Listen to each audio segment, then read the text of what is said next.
ఓం శాంతి 12/1/2026 సాకార ఈశ్వరీయ మధుర మహావాక్యాలు. మధురమైన పిల్లలారా, మీరు పావన ప్రపంచంలోకి వెళ్ళాలి కనుక కామం అనే మహాశత్రువుపై విజయం పొందాలి. కామ జీతులై జగత్ జీతులుగా అవ్వాలి. ప్రశ్న: ప్రతి ఒక్కరూ తమ నడవడికల ద్వారా అందరికీ ఏ సాక్షాత్కారం చేయించవచ్చు? జవాబు: నేను హంసనా లేక కొంగనా? ఇది ప్రతి ఒక్కరూ తమ నడవడికల ద్వారా సాక్షాత్కారం చేయించవచ్చు. హంస అంటే ముత్యాలను మాత్రమే స్వీకరిస్తుంది, పాలను మాత్రమే స్వీకరిస్తుంది, రాళ్లను, నీటిని వదిలేస్తుంది. కొంగ అంటే ఏమేమో తింటుంది. అలాగా మంచి గుణాలు కలిగినటువంటి నడవడిక నాలో ఉందా? లేదు, అశ్రీ గుణాల నడవడిక అంటే అది కొంగ. ఇలా ఉన్నానా? మీ నడవడికల ద్వారా సాక్షాత్కారం అవుతుంది. ఎందుకంటే హంస ఎప్పుడూ ఎవ్వరికీ దుఃఖం ఇవ్వదు, కొంగలు దుఃఖం ఇస్తాయి, వికారీగా ఉంటాయి. ఇప్పుడు పిల్లలైన మీరు కొంగల నుండి హంసలుగా అయ్యారు. పారస బుద్ధి కలవారిగా అయ్యే పిల్లల కర్తవ్యం అందరినీ పారస బుద్ధి, బంగారు బుద్ధి కలవారిగా చేయటం. ఓం శాంతి. ఓం శాంతి అని అన్నప్పుడు మన స్వధర్మం గుర్తుకొస్తుంది. నేను ఆత్మ శాంతి స్వరూపము అని. ఇక ఇంటి స్మృతి కూడా కలుగుతుంది, శాంతిధామము అని. కానీ ఇంట్లోనే కూర్చుండిపోరాదు.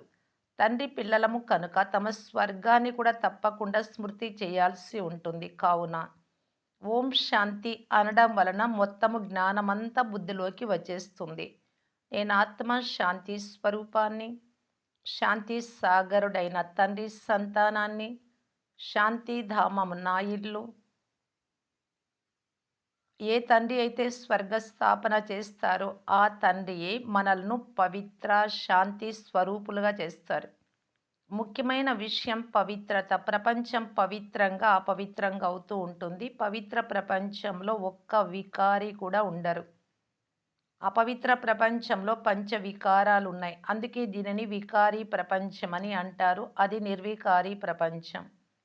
నిర్వికారీ ప్రపంచం నుండి మెట్లు దిగుతూ దిగుతూ మళ్ళీ క్రిందకు వికారీ ప్రపంచంలోకి వస్తారు. అది పావన ప్రపంచం, ఇది పతిత ప్రపంచం. అది పగలు అనగా సుఖం. ఇది దారి తెలియక వెతికే రాత్రి. వాస్తవానికి రాత్రిలో ఎవ్వరూ వెతకరు, కానీ భక్తిని వెతుకుట, భ్రమించుట అని అంటారు. పిల్లలైన మీరిప్పుడు ఇక్కడకు సద్గతిని పొందడానికి వచ్చారు. ఆత్మలైన మీలో పూర్తి పాపమే నిండి ఉండేది, పంచవికారాలు ఉండేవి. అందులోనూ ముఖ్యమైనది కామ వికారం. దాని ద్వారానే మనుషులు పాపాత్ములుగా అవుతారు. తాము పతితులము అని, పాపాత్ములము అని కూడా ప్రతి ఒక్కరికి తెలుసు. ఒక్క కామ వికారం వలన అన్ని అర్హతలను కోల్పోతారు. అందుకే తండ్రి కామమును జయిస్తే మీరు జగత్ జీతులుగా అంటే నూతన విశ్వానికి అధిపతులుగా అవుతారు అని చెప్తారు. కావున ఆంతరికంలో ఇంత సంతోషం ఉండాలి. నేను ఆత్మ, నా ధర్మం, నా జ్యోతి ధర్మం శాంతి పవిత్రత. మరి నేనెందుకు దేహం అనుకున్న అపవిత్రంలోకి వెళ్ళాలి? ఇప్పుడు తండ్రి తెలియజేశారు అంటే నా ధర్మంలో నేను ఉంటాని సంతోషం ఉండాలి కదా. మనుషులు పతితులైనందున కొంచెం కూడా అర్థం చేసుకోరు. ఏ వికారము ఉండరాదు అని తండ్రి చెప్తారు. ముఖ్యమైనది కామ వికారం. దీనిని గురించే చాలా గొడవలు కూడా జరుగుతూ ఉంటాయి.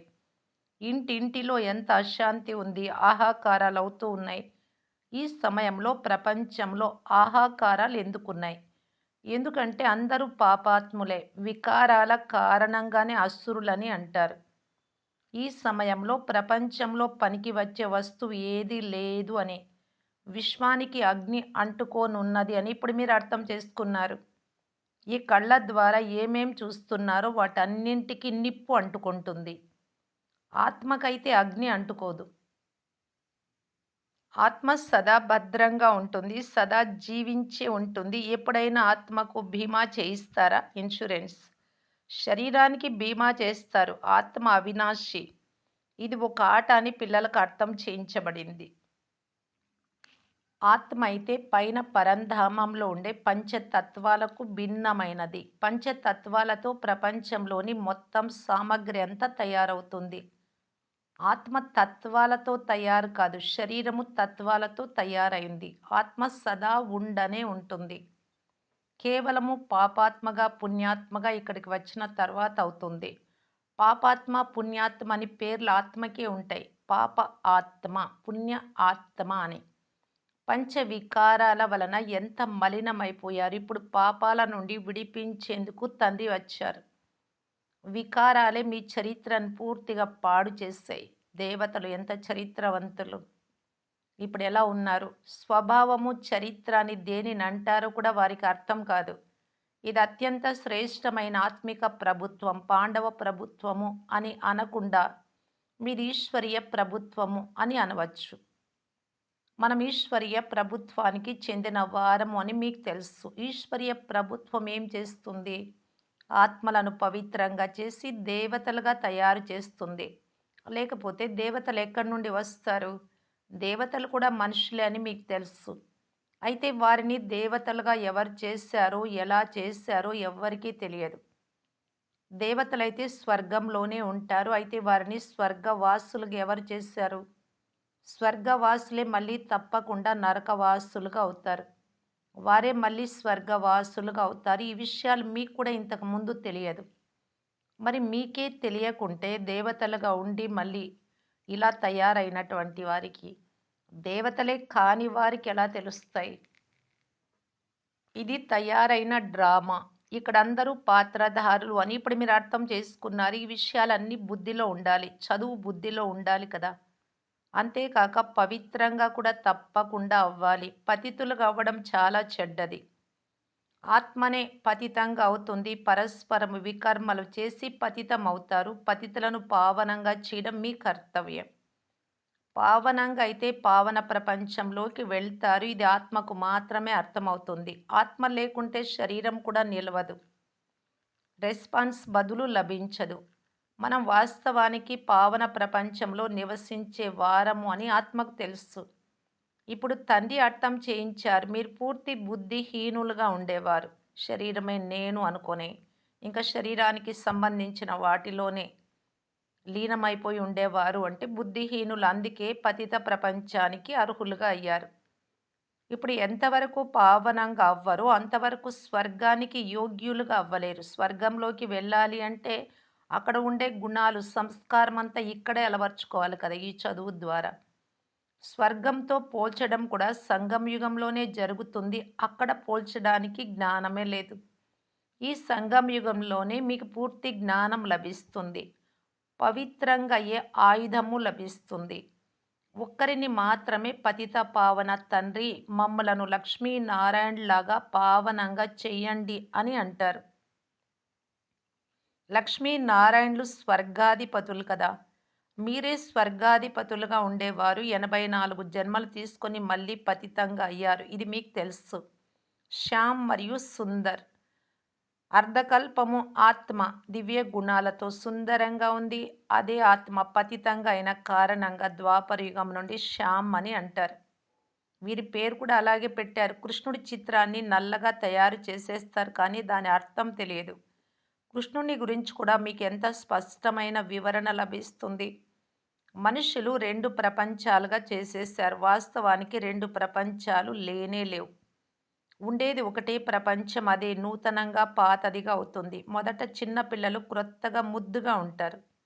తర్వాత పెద్దవారవుతారు. తర్వాత ముసలివారిగా అవుతారు. ఈ విషయాలు అర్థం చేయించేందుకు మీరు ఎంతగా తల బాదుకుంటారు. మీ రాజధానిని స్థాపన చేస్తున్నారు కదా! లక్ష్మీనారాయణులు అర్థం చేసుకున్నారు.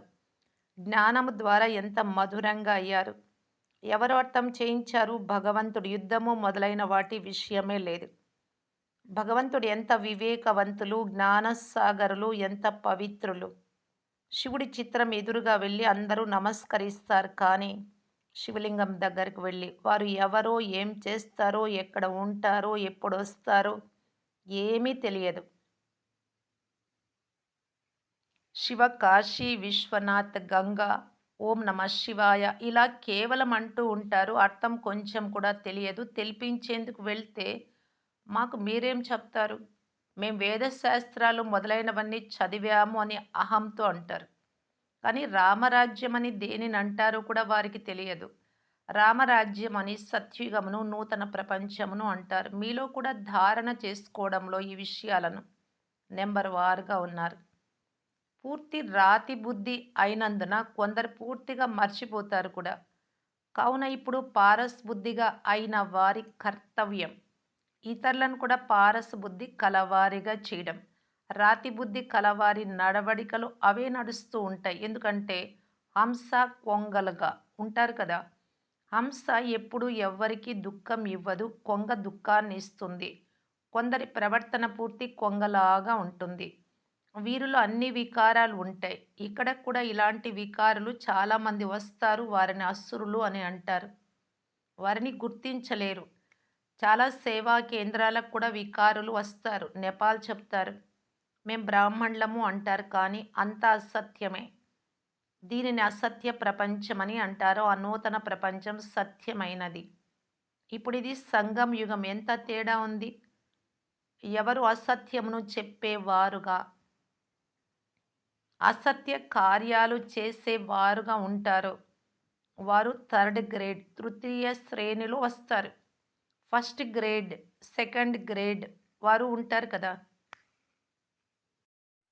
తండ్రి చెప్తున్నారు పవిత్రతకు కూడా పూర్తి రుజువు ఇవ్వాలి. చాలామంది వీరిద్దరూ కలిసి ఉంటూ పవిత్రంగా ఉండడం అసాధ్యమని అంటారు. కావున పిల్లలు అర్థం చేయించాలి అలాంటి వారికి యోగ బలము లేనందున. ఇంకొకటి ముఖ్యంగా నేను ఆత్మ, జ్యోతి, ఇతరులు కూడా జ్యోతి స్వరూపాలు. ఈ వికారాలంతా శరీరానికే కదా! నేను ఆత్మ అయినప్పుడు మరి నేనెంత పవిత్రంగా ఉన్నాను సహజంగానే ఉన్నా. అనేది ఇంత సహజ విషయాన్ని కూడా పూర్తిగా అర్థం చేయించలేరు. ఇక్కడ స్వయం భగవంతుడే మమ్మల్ని చదివిస్తున్నారు అని ఎవరు అర్థం చేయించరు. వారు చెప్తున్నారు పవిత్రంగా అవ్వడం వలన మీరు 21 జన్మలకు స్వర్గాధిపతులుగా అవుతారు. అది అపవిత్ర ప్రపంచం. పవిత్ర ప్రపంచంలో పతితులెవ్వరూ ఉండరు. పంచవికారాలు ఉండవు. అది నిర్వికారి ప్రపంచం. ఇది వికారీ ప్రపంచం. మనకు సత్యుగ చక్రవర్తి పదవి లభిస్తూ ఉంది అంటే ఒక్క జన్మ పవిత్రంగా ఎందుకు అవ్వము? ఇంత గొప్ప లాటరీ మనకు లభిస్తుంది. కావున ఎంత సంతోషం కలుగుతుంది కదా! యోచన చేస్తే. దేవీ దేవతలు పవిత్రంగా ఉంటారు. అపవిత్రుల నుండి పవిత్రంగా బాబానే తయారు చేస్తారు. మాకైతే ఇలాంటి కోరిక, ఆశ ఉంది అని మీరు తెలియజేయాలి. తండ్రి ఇలా తయారు చేస్తారు. తండ్రి తప్ప ఇతరులెవ్వరూ నూతన ప్రపంచాన్ని తయారు చేయలేరు. మనుషుల నుండి దేవతలుగా చేసేందుకు భగవంతుడే వస్తారు. వారు వచ్చి రాత్రి మహిమ చేయబడుతుంది శివరాత్రి అని. జ్ఞానము, భక్తి, వైరాగ్యం అని కూడా అర్థం చేయించబడింది. జ్ఞానము అర్ధకల్పము, భక్తి అర్ధకల్పము, భక్తి తర్వాత వైరాగ్యం. ఇప్పుడిక ఇంటికి వెళ్ళాలి. శరీరం అనే వస్త్రాన్ని వదిలేయాలి. ఈ చీచీ ప్రపంచంలో ఉండరాదు. 84 జన్మల చక్రం ఇప్పుడు పూర్తి అయింది. ఇప్పుడు వయా శాంతిధామం వెళ్ళాలి. మొట్టమొదట పరమాత్ముని మాట మర్చిపోరాదు. అంటే తండ్రి గురించే ఫస్ట్ తెలియజేయాలి. నమ్మకం కలిగించాలి. తర్వాత మిగతా విషయాలన్నీ ఈజీగా అర్థం చేసుకుంటారు.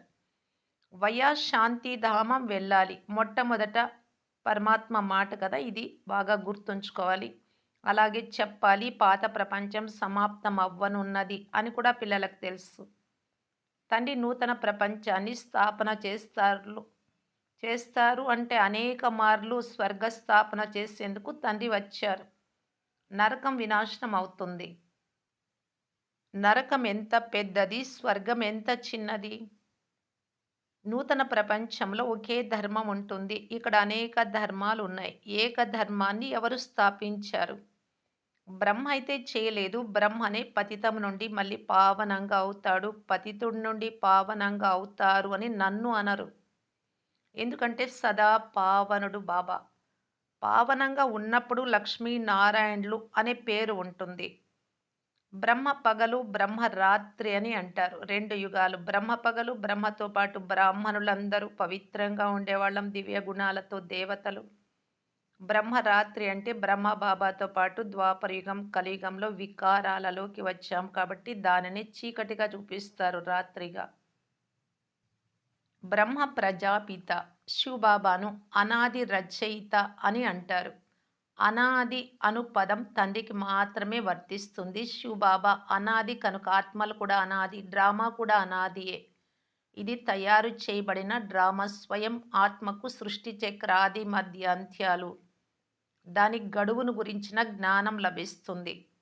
ఈ జ్ఞానాన్ని ఎవరు ఇచ్చారు? తండ్రి ఇచ్చారు. మీరు 21 జన్మలకు సనాథలుగా అవుతారు. మళ్ళీ రావణ రాజ్యంలో అనాథలుగా అవుతారు.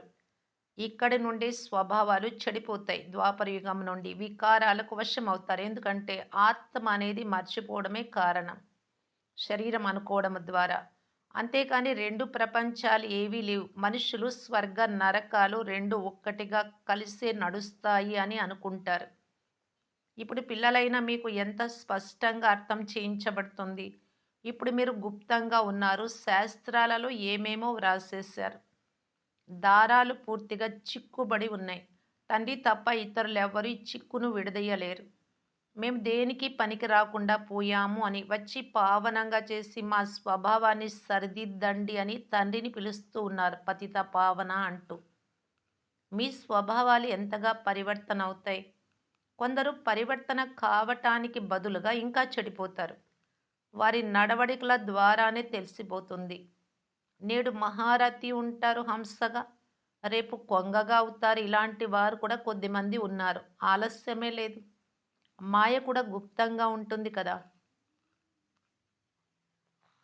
క్రోధము పైకి కనిపించదు. భౌ భౌ అని మొరిగేటప్పుడు పైకి కనిపిస్తుంది. తర్వాత ఆశ్చర్యంగా వింటారు, వర్ణిస్తారు, పారిపోతారు.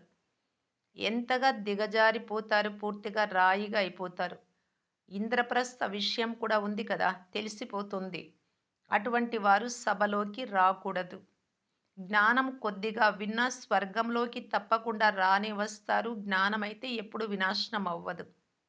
ఇప్పుడు తండ్రి చెప్తున్నారు, మీరు పురుషార్థం అంటే ప్రయత్నం చేసి బాగా ఉన్నత పదవి పొందుకోవాలి. ఒకవేళ వికారాలకి ఇప్పుడు కూడా వశమైతే పదవి భ్రష్టం అవుతుంది. మీరు సూర్యవంశీ, చంద్రవంశీయులుగా అవుతారు. ద్వాపరయుగంలో వైశ్యవంశీయులు, కలియుగంలో శూద్రవంశీయులుగా అవుతారు. ఈ చక్రం ఎలా తిరుగుతుందో మీకు ఇప్పుడు అర్థమైంది. వారు కలియుగం యొక్క ఆయుష్ ఇంకా 40,000 సంవత్సరాలు ఉంది అని చెప్తారు. మెట్లయితే క్రిందకు దిగనే దిగాలి. 40,000 సంవత్సరాలైతే జనసంఖ్య ఎంత పెరిగిపోతుంది? 5,000 సంవత్సరాలకి ఇంతమంది మనుషులైపోయారు. తినేందుకు కూడా లభించడం లేదు. మరి ఇన్ని వేల సంవత్సరాలు ఉంటే ఎంత వృద్ధి జరుగుతుంది? మరి పరిస్థితులు ఎలా ఉంటాయి? కావున తండ్రి వచ్చి ధైర్యంనిస్తున్నారు. పతిత మనుష్యులు యుద్ధాలు చేయాల్సిందే. వారి బుద్ధి ఈ వైపుకు రాదు. ఇప్పుడు మీ బుద్ధి ఎంతగా మారిపోతుందో చూడండి. అయినా సరే మాయ తప్పకుండా మోసం కూడా చేస్తుంది. మేము పూర్తిగా మారిపోయాం అనుకోవడానికి కూడా వీల్లేదు. ఇచ్చా మాత్రం అవిద్య. ఏదైనా కోరిక ఉంటే వెళ్ళిపోతారు. పైసాకు కొరగాకుండా అయిపోతారు. మంచి మంచి మహారథులను కూడా మాయ ఏదో ఒక రకంగా మోసగిస్తూనే ఉంటుంది. తర్వాత అటువంటి వారు కూడా హృదయాన్ని అధిరోహించలేరు. కొంతమంది పిల్లలు లౌకిక తల్లి తండ్రుల మనస్సు పైకి ఎక్కలేరు కదా. సరిగ్గా ఉండకపోతే నడవడిక. కొందరు తండ్రిని హతమార్చే వారిగా కూడా ఉంటారు. కుటుంబాన్నే హతమారుస్తారు. మహా పాపాత్ములు ఉన్నారు. రావణుడు ఎలా తయారు చేశారో చూడండి. ఇది చాలా మురికి ప్రపంచం. దీనిపై ఎప్పుడు మనస్సును ఉంచరాదు. పవిత్రంగా అవ్వాలి అంటే చాలా ధైర్యం ఉండాలి. విశ్వ చక్రవర్తి పదవి అనే ప్రైజ్ తీసుకోవాలి అంటే తప్పకుండా పవిత్రత ముఖ్యమైనది. అందుకే మీరు వచ్చి మమ్మలను పవిత్రంగా చేయండి అని తండ్రిని పిలుస్తూ ఉంటారు. మంచిది. మధురాతి మధురమైన అపురూపమైన పిల్లలకు మాతాపిత బాప్ దాదాల ప్రియ స్మృతులు మరియు గుడ్ మార్నింగ్. ఆత్మిక పిల్లలకు ఆత్మిక తండ్రి నమస్తే. ధారణ కొరకు ముఖ్య సారం. ఫస్ట్ పాయింట్, మాయ చేసే మోసాల నుండి రక్షింపబడేందుకు ఇచ్ఛా మాత్రం అవిద్యగా అవ్వాలి. ఈ మురికి ప్రపంచంపై మనస్సునుంచరాదు. సెకండ్ పాయింట్ పవిత్రతకు పూర్తి రుజువునివ్వాలి. సర్వశ్రేష్ఠ చరిత్ర క్యారెక్టర్ పవిత్రత. తమను తాము సరిదిద్దుకునేందుకు తప్పకుండా పవిత్రంగా అవ్వాలి. వరదానము త్రికాలదర్శి స్థితిలో స్థితమై ఉండి సదా అచలంగా, స్థిరంగా మరియు సాక్షిగా ఉండే నెంబర్ 1 తక్దీర్బాన్ అంటే భాగ్యశాలి భవ. త్రికాలదర్శి స్థితిలో స్థితమై ఉండి ప్రతి సంకల్పము, ప్రతి కర్మ చేయండి. అంతేకాక ప్రతి విషయాన్ని చూడండి. ఏ పని అయినా చేయడానికి ముందే యోచన చేయాలి. దీని నుండి లాభము, నష్టము అన్నీ తెలియజేశారు బాబా. ఇది ఎందుకు, ఇది ఏమిటి ప్రశ్నార్థకాలు ఉండరాదు. సదా ఫుల్ స్టాప్. క్రొత్తది ఏమీ కాదు ఏది జరిగినా. ప్రతి ఆత్మ యొక్క పాత్రను మంచి రీతిగా తెలుసుకొని పాత్రలోకి రండి. ఆత్మల సంబంధ సంపర్కంలోకి వస్తూ అతీతము మరియు ప్రియమైన స్థితులలో సమానత ఉండాలి. ఎంత అతీతంగా ఉంటారో అంత ప్రియంగా ఉంటాం. అప్పుడు ఆందోళన సమాప్తమైపోతుంది. ఇలా సదా అచలంగా మరియు సాక్షిగా ఉండాలి. ఇదే నెంబర్ 1 భాగ్యశాలి ఆత్మల గుర్తు. స్లోగన్ సహనశీలత గుణాన్ని ధారణ చేస్తే కఠోర సంస్కారాలు కూడా శీతలమవుతాయి మీ ముందు. అంత సహనశీలత ఉండాలి. మీ కఠోర సంస్కారాలు సమాప్తం చేసుకోగలుగుతారు. ఇతరుల యొక్క కఠినమైనటువంటి సంస్కారం కూడా మీ సహన శక్తి ముందు ఓడిపోతుంది, వంగుతారు. అవ్యక్త సూచన ఈ అవ్యక్త మాసంలో బంధన్ ముక్తులుగా ఉండి జీవన్ ముక్తి స్థితిని అనుభవం చేయటానికి బాప్దాదా తెలియజేస్తూ ఉన్నారు. మీ స్లోగన్ ఏమిటి అంటే ముక్తి మరియు జీవన్ ముక్తి మా జన్మసిద్ధ అధికారము. పరంధామంలో అయితే ముక్తి అంటే ఏమిటో, జీవన్ముక్తి అంటే ఏమిటో తెలియనే తెలియదు. అక్కడ నిస్సంకల్ప స్థితిలో ఉంటాం, యోచనే లేదు. దీని అనుభవము దేవతల జీవితంలో కూడా లేదు. ఎందుకంటే అక్కడ జీవన్ముక్తి స్థితిలో ఉన్నప్పుడు బంధనాలైతే ఉంటాయి, ఇలా ఉంటాయి, అలా దాటుకొని ఇక్కడికి వచ్చాము. ఈ జ్ఞానం అక్కడ లేదు. కేవలము సంగమయుగ బ్రాహ్మణ జీవితంలోనే ఉంది ఈ అనుభవాలన్నీ. కాబట్టి మీరిప్పుడు బంధన ముక్తులయ్యి జీవన్ముక్తి స్థితిని అనుభవం చేయాలి. ఓం శాంతి.